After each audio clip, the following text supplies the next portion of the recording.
하시되 전하는 자의 부족한 입술을 주님 홀로 주관하옵소서. 존귀하신 주님의 이름으로 기도 올렸나이다. 아멘. 할렐루야. 영상을 좀 한편 보실까요? 올 한 해 하나님께서 우리 가운데 하신 일들입니다.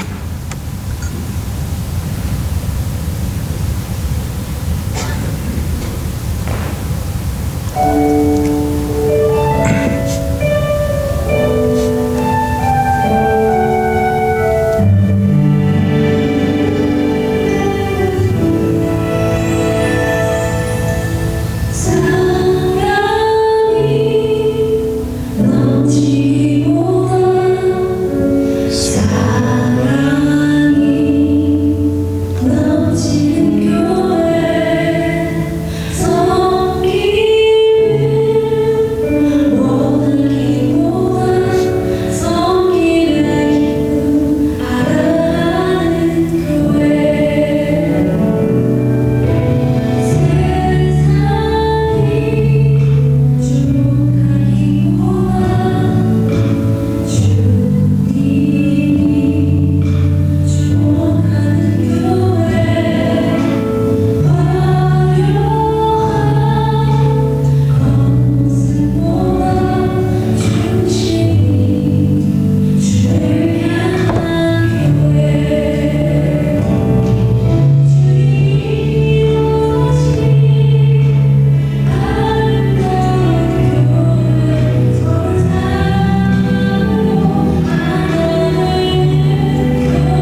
하나님께 영광의 박수 올릴까요? 감사해요.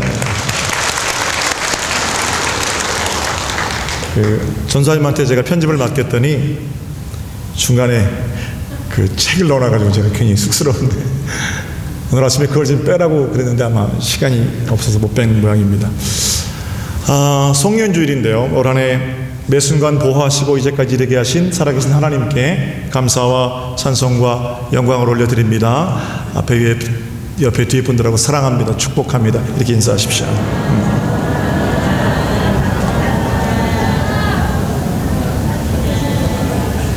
인터넷 검색을 하다가 2015년 마지막에 떠오르는 기억, 여러분들 어떤 기억들 있습니까? 이렇게 조사하는 그런 설문이 있더라고요. 그런데 제가 거기 댓글들을 읽다가 그 재미있고 감동이 있고 때로는 안타까운 사연들이 있어서 몇 개를 좀 적어왔습니다.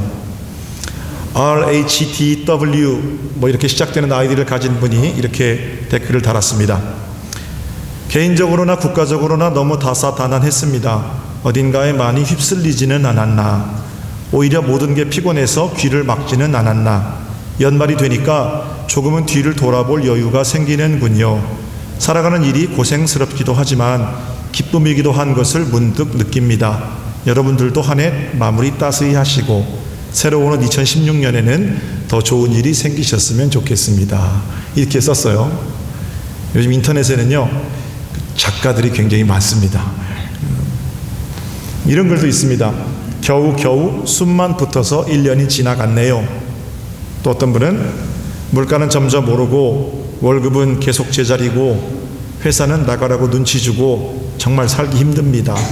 이런 분도 계시고, 좀 한 문장인데 안타까웠던 사연은 그냥 행복한 게 왜 이렇게 힘든가요?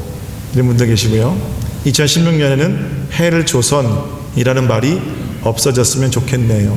이런 글들은 우리가 지난 한 해 동안 얼마나 힘들고 어려운 삶을 살았는지를 잘 표현해주는 그런 공감할 수 있는 글들이지요. 감동적인 사연들도 있습니다. 눈에 넣어도 아프지 않다는 말을 이제야 이해하게 되었습니다.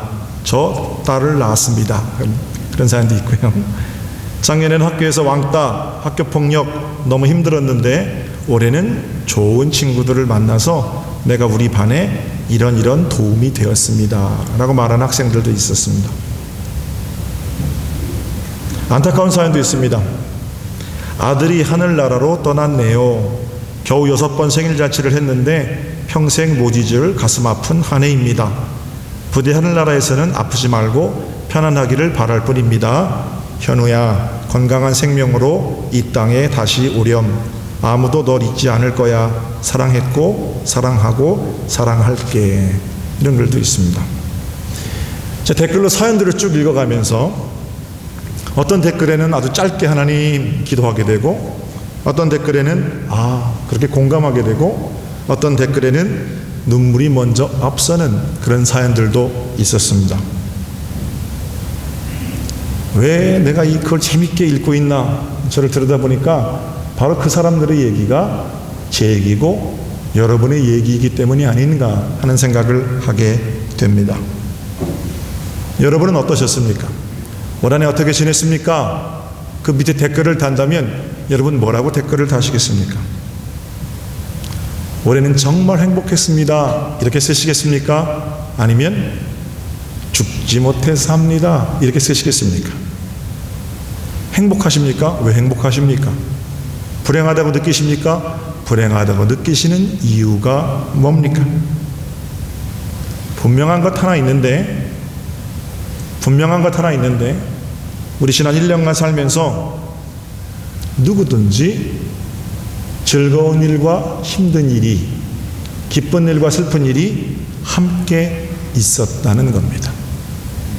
365일 좋은 일만 겪었던 사람 없고 365일 힘든 일만 겪었던 사람 없습니다.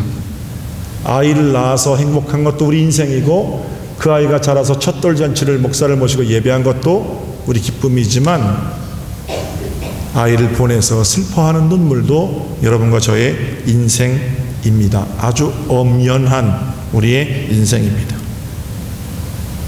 그리고 정말 중요한 것은 우리는 어떤 상황, 어떤 조건 속에서라도 행복할 수 있다는 사실입니다.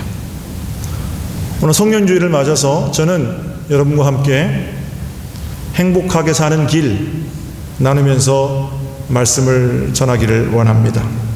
15절 말씀 볼까요? 어떻게 하면 행복하게 살아요? 15절입니다. 한 목소리를 볼게요. 15절 화면에 띄워주세요. 그리스도의 갑니다. 시작. 그리스도의 평강이 너희는 평강을 위하여 한 몸으로 부르심을 받았나니 너희는 또한 감사하는 자가 되라. 할렐루야.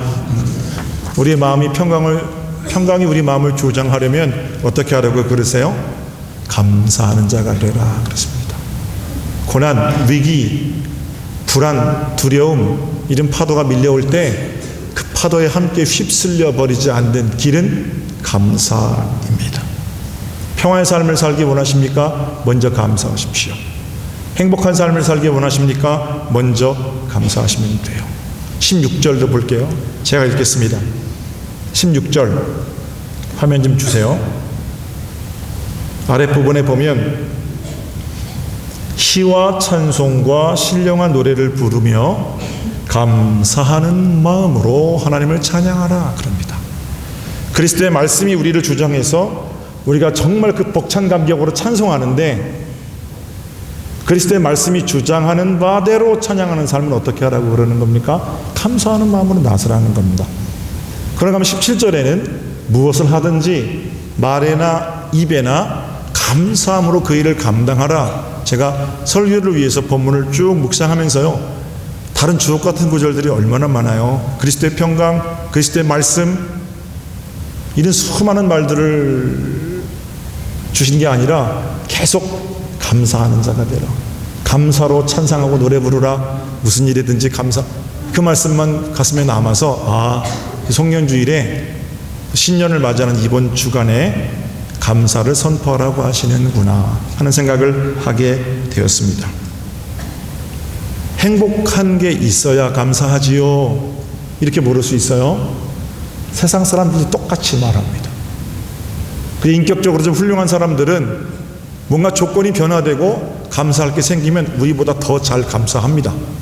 그러나 기독교인들은 상황이 변하고 행복하기 때문에 감사한 게 아니고 먼저 감사하면 그 감사 위로 하나님께서 행복한 삶을 주신다고 믿는 자들입니다.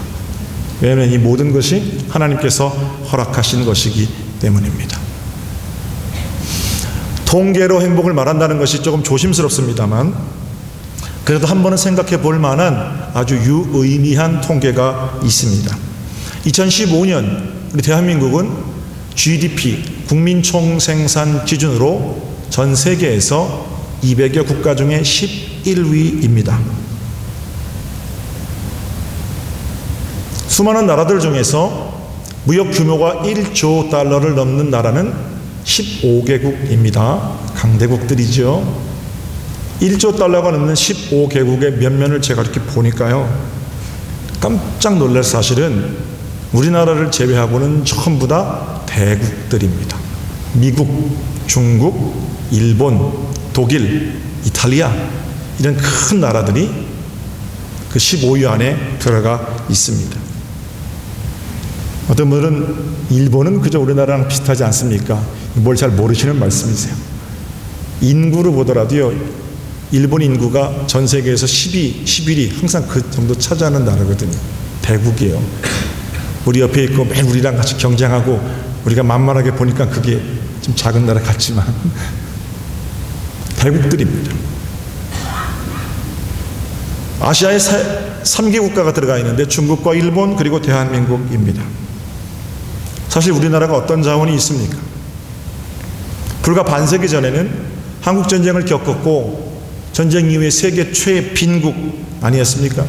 선교사들이 이 나라에 올 때 120년 전에 들어올 때도요, 도대체 조선이라는 땅이 어디냐? 외국 사람들, 서양 사람들은 한국을 알지도 못하는 그런 나라였다는 겁니다. 그런데 더 깜짝 놀랄 사실은 그 15개국을 보니까요, 전부 전부 다른 국가를 침략해서 부자가 된 나라들이더라고요. 제가 거칠게 말씀드려서 좀 죄송합니다. 사실이에요. 미국 사람들 아프리카에서 노예들 데려다가 노동력으로 그 사람들의 국부를 삼았죠. 그래서 이런 경제 발전을 무시할 수 없습니다. 일본 침략하는 건 말할 것도 없고, 중국도 그렇죠. 독일, 프랑스, 이탈리아, 이 동남아 사람들 전부 거기 가서 노동한 거 아닙니까? 아프리카 사람들 끌어다가 식민지 삼고, 그래서 그 노동력으로 국가가 되고 부강한 국가가 되고, 거기 훔쳐간 유물들 그 박물관에 갖다 놓고 지금도 돈 받잖아요. 그런데 그 15개국 중에서 1조 달러가 넘는 15개국 중에서 유일하게 다른 나라 한 번도 침범하지 않은 나라가 있는데 대한민국입니다. 허리띠 졸라매고 열심히 살아서 그 복된 지경까지 이르게 된 것, 우리 대한민국만 그런 거예요. 여러분 한번 가서 인터넷으로 검색하고 찾아보십시오. 예전에 제가 TV 영상을 보는데 우리 아버지, 우리 할아버지 세대들이 어떻게 사셨는지, 뭐 한국 전쟁 이후 뭐 이렇게 분단 몇 년 이런 프로그램이 있어요. 거기 보니까 미군 부대 트럭에서 옥수수 자루를 던져줍니다. 그럼 아버지들이 자식들을 줄줄이 놔놨는데 먹일 게 없잖아요. 그러니까 그 던져진 자루를 붙들고 이제 받겠다는 거예요.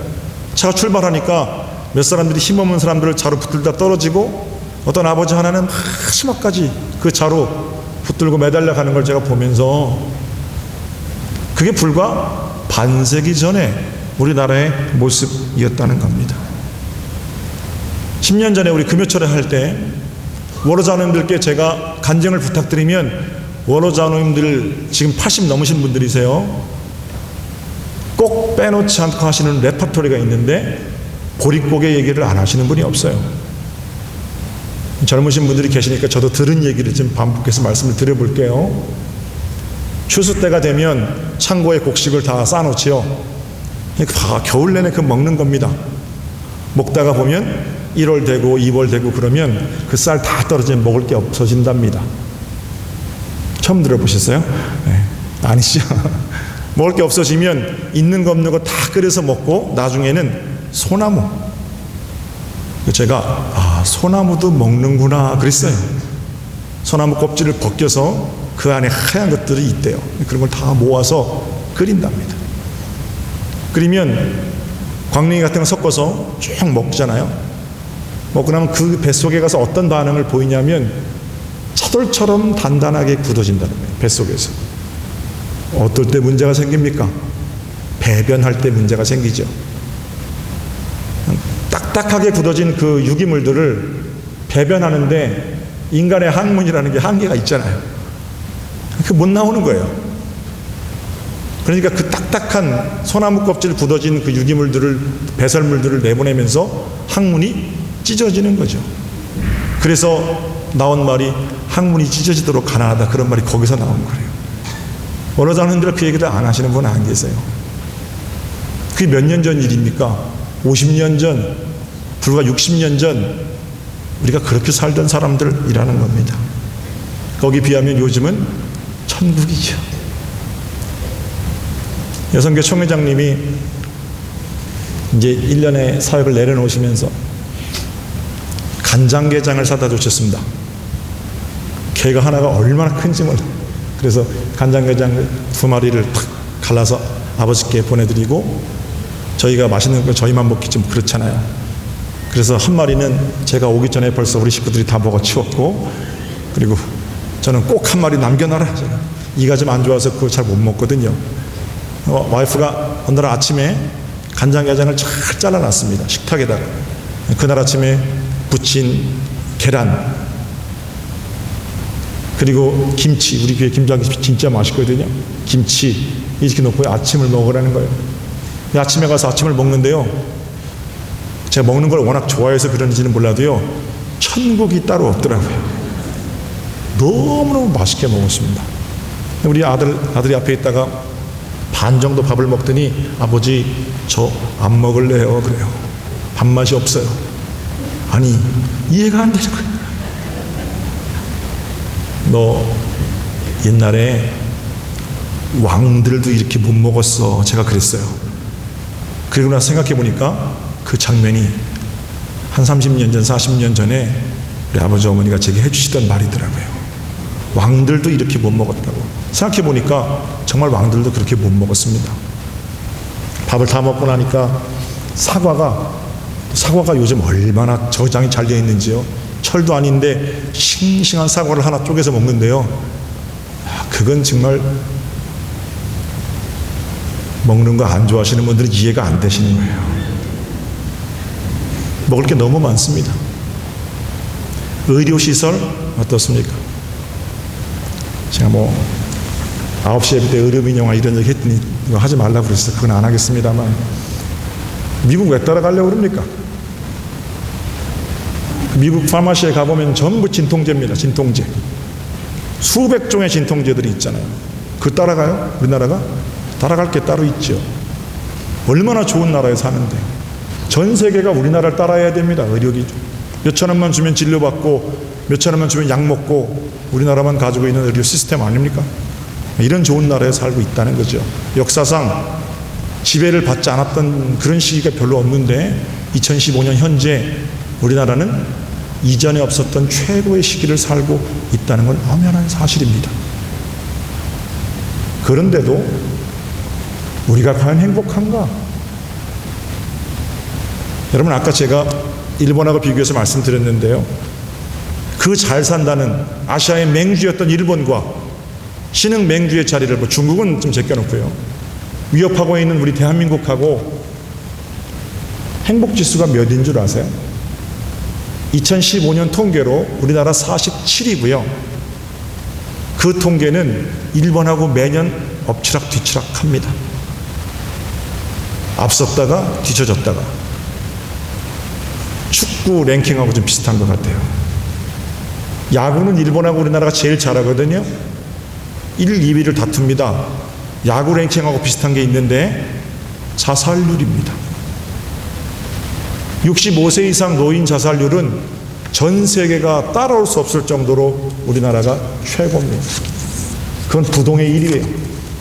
젊은 사람들 30대, 40대 자살률은 전 세계가 일본을 따라가지 못합니다. 누가 일본 교육이 좋다고 그럽니까? 머리 다 깎이고 교복 입히고 그렇게 눌려있던 애들이 20대, 30대가 되면 용수철처럼 팡팡 튀고 자살하는 거예요. 그런 나라 따라가면 되겠습니까? 안 되는 거잖아요. 젊은 사람들 자살률 일본, 부동의 세계 1위고요. 노인들 자살률 한국, 부동의 세계 1위입니다. 그래서 둘이 합쳐서 자살률이 1, 2위를 다투는 겁니다. 어떤 나라가요? 아시아에서 돈 제일 많다는 나라. 제가 그 통계를 보면서 여러분 어떤 생각이 드십니까? 돈이 많지만 행복하지 않다는 거예요. 행복하면 왜 자살을 합니까? 돈이 많지만 행복하지 않다는 겁니다. 돈 많이 버는 나라, 선진국 국민이라고 해서 자동적으로 행복한 국민이 되느냐? 그렇지 않다라는 겁니다. 그런데 사람들은 자꾸 뭐라고 그래요? 지금보다 국민소득이 좀 나아지면 또는 지금보다 더 부강한 국가가 되면 우리 모두가 행복할 수 있을 거다. 그리고 나서는 충분히 우리가 더 많이 감사할 수 있을 거다. 그러니까 지금은 감사하고 행복한 거 이런 거 조금만 유보하자. 대신 열심히 돈을 벌어라. 이렇게 말하잖아요. 새빨간 거짓말이죠. 행복과 감사가 돈으로 결정되지 않는데 돈을 많이 벌어 행복하다고 말하는 건 반대로 말하는 거 아닙니까? 다시 한번 말씀드립니다. 행복한 조건들이 많아져야 감사하는 게 아닙니다. 감사하는 사람이 행복한 삶을 살 수 있습니다. 행복한 삶을 시작하려 재물의 많고 적음이 그렇게 중요하지 않거든요. 그 앞에서 벌벌 떠는 사람들 앞에서만 힘을 발휘하는 게 돈 아닙니까? 그런 차원에서 우리 남은 인생은 거기 휘둘리지 말고 다스리며 살아야 할 책임 또는 찾아야 할 권리, 이런 것들이 우리 가운데 있다라는 겁니다. 사랑하는 성도 여러분, 2015년 마지막 주일입니다. 여러분의 마음 가운데는 감사가 크십니까? 원망이 크십니까? 제가 오늘 설교 길게 할 수 없으니까 이 얘기만 좀 드릴까 봐요. 사진을 한 장 보여주실까요? 이분이 누구냐면 아르투로 토스카니니입니다. 이탈리아의 세계적인 지휘자입니다. 아르투로 토스카니니는 원래 첼로 연주자였습니다. 열심히 첼로를 연주하는데 어느 날부터 가까이 있는 게 안 보이는 거예요. 지독한 근시가 질병처럼 찾아오게 됩니다. 그리고 첼로를 연주할 때 앞에 있는 악보를 보지 못하게 되었습니다. 쫓겨날 판이에요. 그래서 이 토스카니니가 택한 방법은 악보를 전체 외우는 겁니다. 하루는 중요한 공연을 앞두고 있는데 그 교향악단의 지휘자가 교통사고를 당해서 병원에 입원하게 됩니다. 지휘자가 갑자기 공석이 됐는데 어디서 지휘자를 초빙해와요. 사람들이 보니까 토스카니니는 가까이 있는 건 못 보는데 악보 전부 외웠단 말입니다. 그래서 토스카니니에게 지휘봉을 맡깁니다. 지휘자를 대신해서 지휘봉을 처음 잡고 그 교향악단을 지휘한 것이 세계적인 지휘자로서의 첫 번째 공연이었습니다. 만약에 토스카니니가 그토록 시력이 나쁘지 않았다면 그는 이탈리아의 한 첼로 연주자에 불과했을 겁니다. 악보를 볼 수 없었기 때문에 전체를 외웠고 그 외운 것으로 악단을 훌륭하게 이끌 수 있었습니다. 그런 차원에서 보면 지독한 근시는 하나님의 은총이었다. 토스카니니가 남긴 유명한 말이 있습니다. 제가 읽어드릴게요. 어려울 때 힘이 되신 살아계신 나의 하나님께 감사하노라. 좋은 환경이 아니라고 해서 불평하지 말아라. 좋은 환경이어야만 좋은 결과를 만들어낼 수 있는 것이 아니다. 아담은 에덴 동산과 같은 좋은 환경에서도 타락하지 아니하였던가. 우리가 흘리는 눈물에 대해서도 감사를 드리자. 눈물 있는 눈으로 하나님을 바라볼 때 우리는 하나님을 더 똑똑히 바라볼 수 있다. 하나님께서는 우리가 어떤 환경 중에서라도 감사를 시작할 때 우리에게 오셔서 힘이 되어주시는 분이시다. 감사하죠. 여기 시작한 감사가 우리를 행복으로 인도할 줄로 그렇게 믿습니다.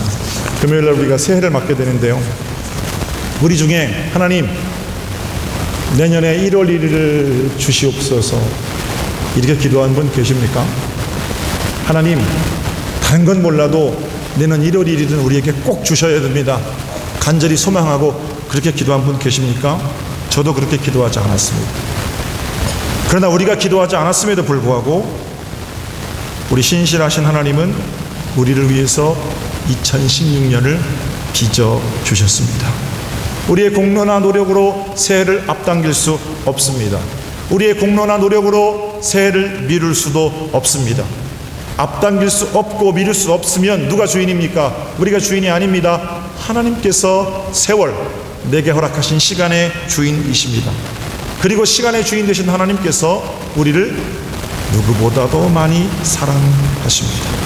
이런 분명하고 감격적인 일하심에 대한 믿음을 가지고 감사함으로 마무리하고 감사함으로 시작하는 2016년이 될 때 우리는 비로소 행복할 수 있습니다. 어릴 때 저희 아버지는요, 아프다 그러면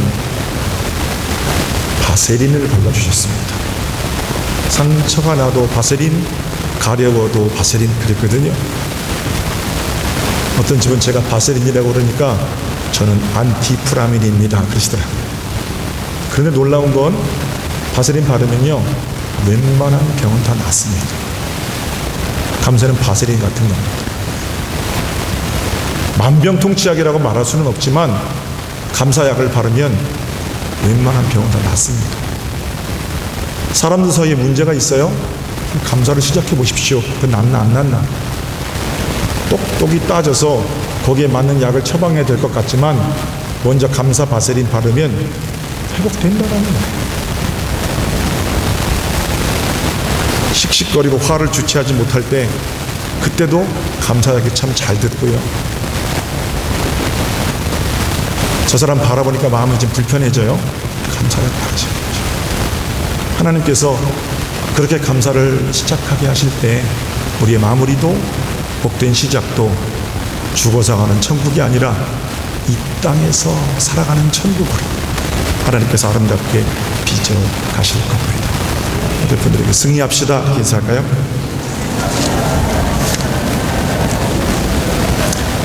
하나님, 그리스도의 평강이 우리 마음을 주장하도록, 그리스도의 말씀이 우리를 다스리시도록